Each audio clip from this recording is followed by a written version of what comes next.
Good evening, visitors. Welcome to the Australian War Memorial's Last Post ceremony, which today commemorates the service and sacrifice of Aboriginal and Torres Strait Islanders in the Australian Defence Force. We acknowledge the original custodians of the land on which we meet today, the Ngunnawal people, and pay our respects to elders past and present. We also welcome all Aboriginal and Torres Strait Islander people here with us, who are watching on the live stream. My name's Richard Cruz, and joining us today from the Royal Australian Air Force is Wing Commander Cheryl Neal. We warmly welcome the family of Flight Sergeant Arnold Lakia, whose story will be told shortly. We're honoured to acknowledge Air Chief Marshal Mark Binskin, Chief of the Defence Force, Australia, Commodore Anthony Partridge, representing the Chief of Navy, Brigadier Lee Wilton, representing the Chief of Army, Air Vice Marshal Gavin Turnbull, representing the Chief of the Air Force and Mrs Jackie Turnbull, Vice Admiral David Johnston, Chief Joint Operations, Australian Defence Force, Mr Steve Greshkoviak, Defence Indigenous Champion and representing the Defence Secretary, Squadron Leader Gary Oakley, National President of the Aboriginal and Torres Strait Islander Association, Dr Brendan Nelson, Director of the Australian War Memorial, Warrant Officer Robert Swanwick, Warrant Officer of the Air Force, and Warrant Officer Gary White, Warrant Officer of the Navy. Representatives of 24th Squadron, Wing Commander Ewan Seabrook and Mr Darren Sumner. Representatives of Defence Aboriginal Torres Strait Islander Network, Miss Ella Scott and Miss Amanda Jones. Representatives of the Australian Government Department of Environment and Energy and the Indigenous Defence trainees who are in attendance this evening. We also acknowledge all dignitaries and members of the Aboriginal and Torres Strait Islander communities that are joining us for the service this evening. We welcome the veterans who have served, those that are still serving, and the families that support them. We acknowledge the members of RSL and Services Clubs Association, RSL Victoria and RSL Queensland, who are watching the broadcast of this ceremony across Australia. During this evening's ceremony, wreaths will be laid at the base of the Pool of Reflection by family, visitors and students on behalf of Austin Cove Baptist College, Western Australia. This week marks NAIDOC Week, a time to focus on the history, culture and achievements of Aboriginal and Torres Strait Islander peoples. Today's ceremony commemorates the service of Aboriginal and Torres Strait Islander Defence personnel through the story of Flight Sergeant Arnold Lakia, who served the nation with distinction in the Second World War. Australia's Federation Guard is a tri-service ceremonial unit of the Australian Defence Force. They provide a ceremonial presence at civil and military events and during visits to Australia by foreign dignitaries. The Guard will now dismount the catapult party from the tomb of the unknown Australian soldier.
I invite you to please stand and join in singing the national anthem.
I'd now like to invite Dr. Brendan Nelson, Director of the Australian War Memorial, to address you.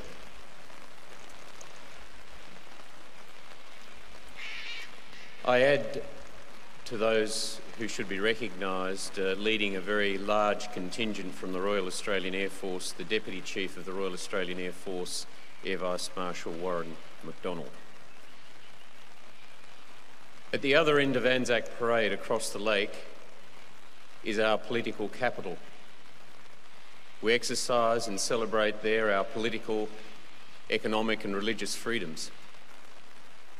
But here, we reveal our nation's soul. We reveal our character as a people. Here at the Australian War Memorial, which paradoxically is not about war. In this place, everyone is equal. There is no party politics, no religion, no race, no rank. Before you, within the Hall of Memory, interred since 1993, is an unknown Australian soldier, exhumed from the Adelaide Cemetery in France. We don't know who he is. We never will. We know he's not a general. He's not an admiral. He's probably a private. He might be a corporal, a sergeant, a sapper, or a junior officer. He may be an Aboriginal Australian.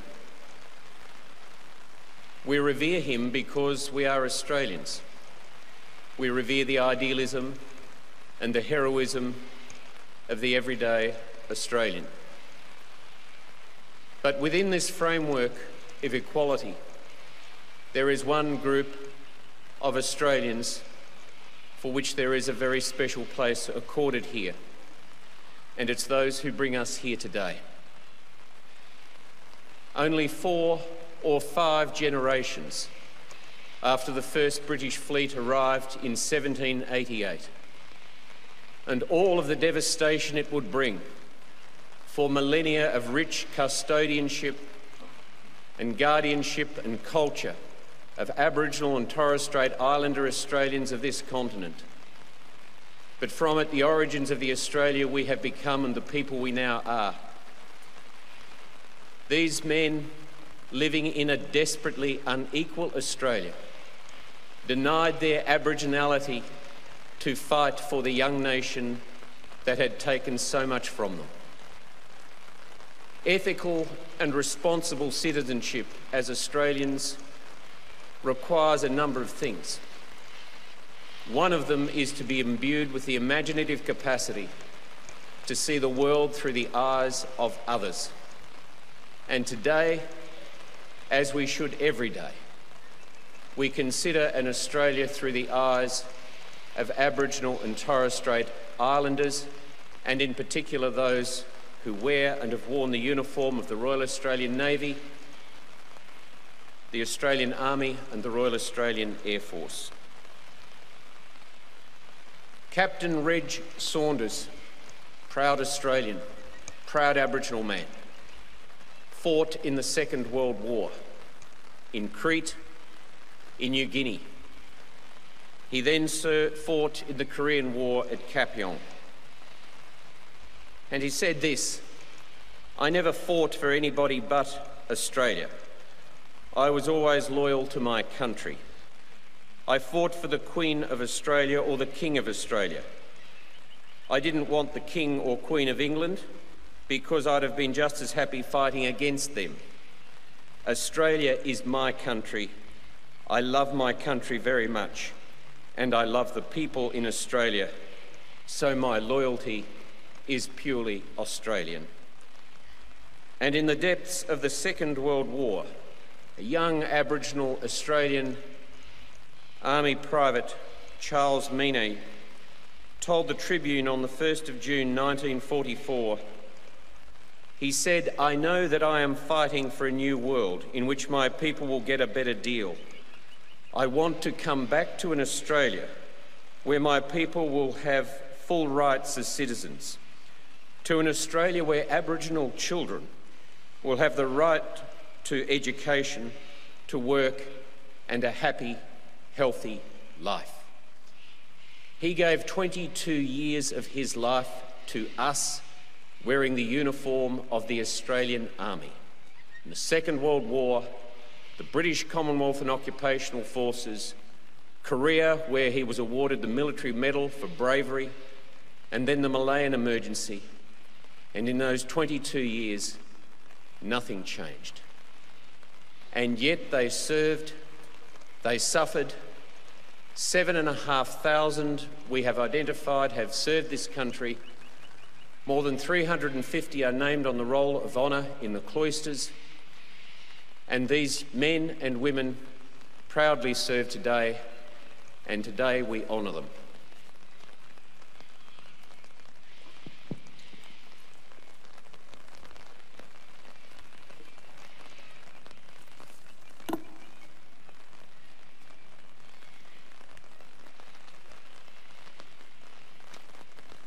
Thank you, Director.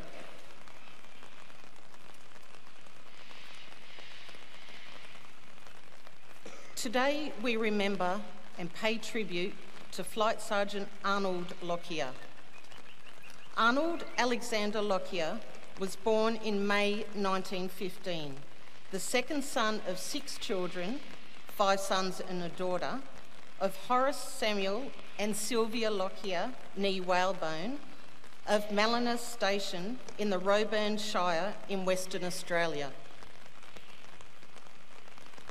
A Kariyarra Ngalama man with European heritage, Lakia attended Roebourne and Wim Creek state schools before working as a station hand, woodcutter, labourer and driver in the northwest. He then moved to Perth to start his own business as a contract carrier. He was strongly built and a good athlete, excelling at boxing, running, swimming and horse riding. He was also fascinated by internal combustion engines and made all mechanical repairs to vehicles his employers operated. Lakia married Susanna Clark in 1936 and the couple went on to have 3 sons. Lakia was one of 5 brothers to serve during the Second World War. As Indigenous men, they were motivated in attaining citizenship rights as well as serving their country. While it was deemed neither necessary nor desirable for Indigenous men to enlist in the Army, the Royal Australian Air Force accepted qualified non-Europeans to meet the manpower needs of the Empire Air Training Scheme. Lakia enlisted in the RAF in May 1942. After qualifying as a mechanical ground staff, he was posted to number 17 Repair and Servicing Unit at Kundaran in Western Australia. Longing to join the aircrew, he undertook an air gunnery course at Sale in Victoria, and then operational training at Tocumwal in New South Wales. He was promoted to sergeant and sent to Heavy Bomber Refresher Training Unit at Nadzab in New Guinea. After returning to Australia, Lakia joined No. 24 Squadron RAF at Fenton in the Northern Territory. He was a flight engineer, a member of aircrew of a consolidated B-24 Liberator. After further promotion to flight sergeant, Lakia deployed with the squadron to Moratoy in the Netherlands East Indies. From July 1945, the squadron operated from Balikpapan, conducting bombing raids against Japanese targets in support of the Allied attacks on Borneo. On the 27th of July, the Liberator bomber, in which Lakia was a crew member, was brought down by Japanese anti-aircraft fire. The aircraft crashed near Tomahon village. Having parachuted to safety, Lakia and 2 other crewmen were captured and imprisoned at Khartoum in North Celebes. Although Japan surrendered on the 15th of August, Lakia and another airman remained at Khartoum for a further 5 days before losing their lives. The Japanese guards responsible were later found guilty of war crimes. Aged 30 at the time of his death, Lakia is buried at the Ambon War Cemetery in Indonesia. Of the 5 Lakia brothers to have served in the Second World War, just 2 returned home. Lakia's name is listed on the Roll of Honour on my left, among some 40,000 Australians who died while serving in the Second World War. A photograph of his headstone is displayed beside the pool of reflection. This is but one of the many stories of service and sacrifice told here at the Australian War Memorial. We will now remember Flight Sergeant Arnold Lakia, who gave his life for us, for our freedoms, and in the hope of a better world.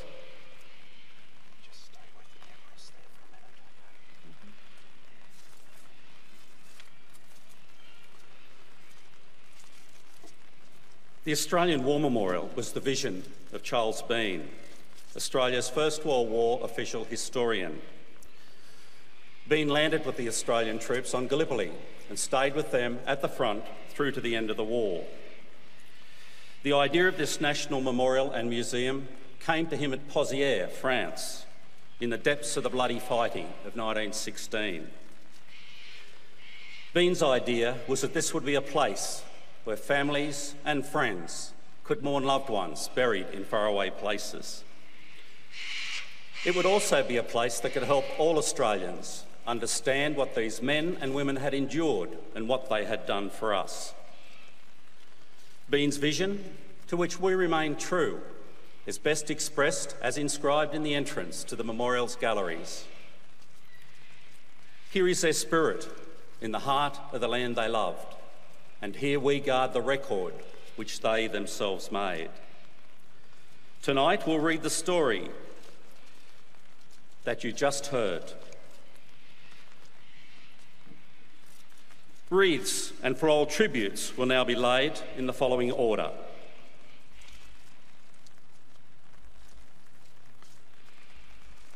The family of Flight Sergeant Arnold Lakia.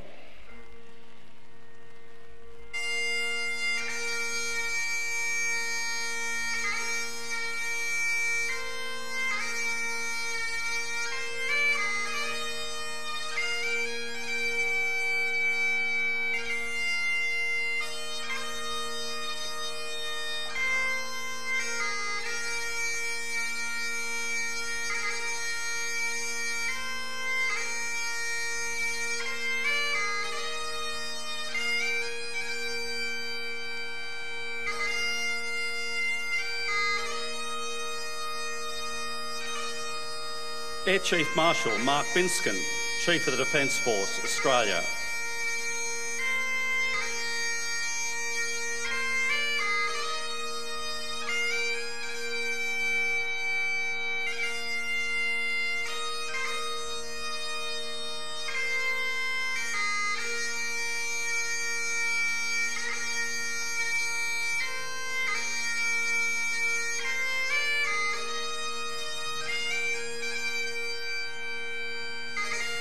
Commodore Anthony Partridge, representing the Chief of Navy, Brigadier Lee Wilton, representing the Chief of Army, and Air Vice Marshal Gavin Turnbull, representing the Chief of Air Force, and Mrs. Jackie Turnbull.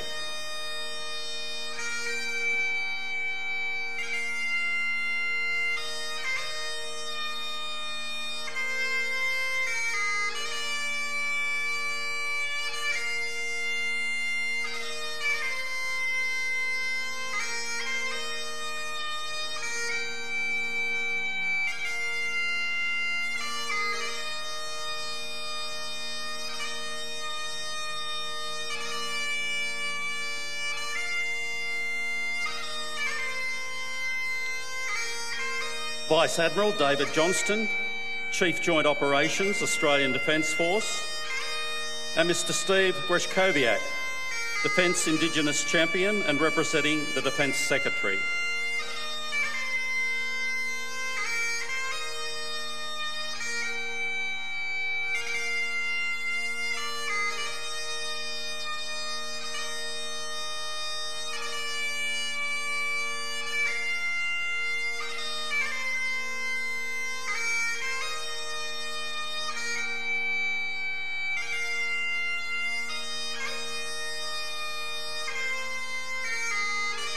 Our final wreaths this evening will be laid by visitors to the memorial.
Please stand for the reading of the ode and the sounding of the last post.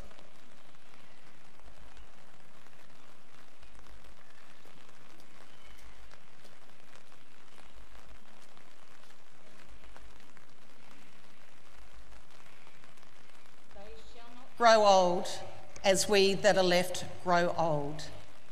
Age shall not weary them, nor the years condemn.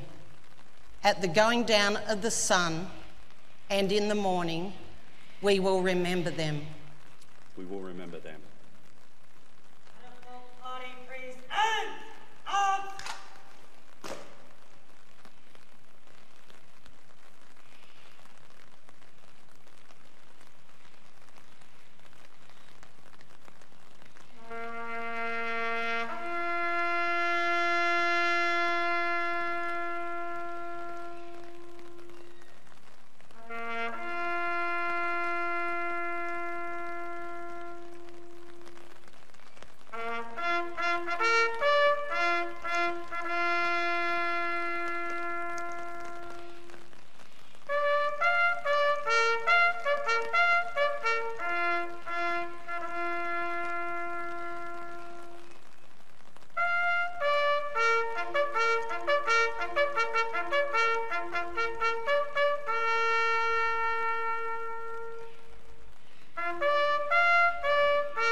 lest we forget.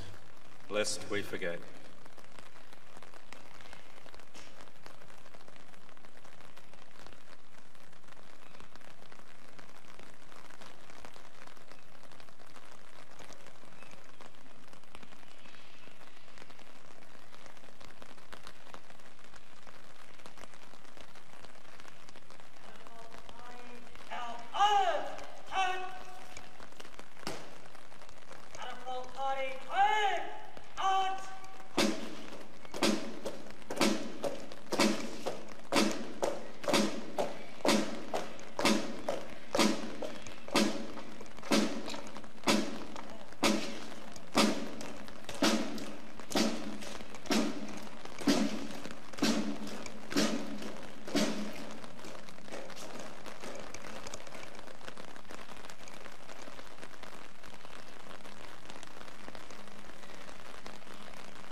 We leave you this evening with the words of the memorial's founder, Charles Bean.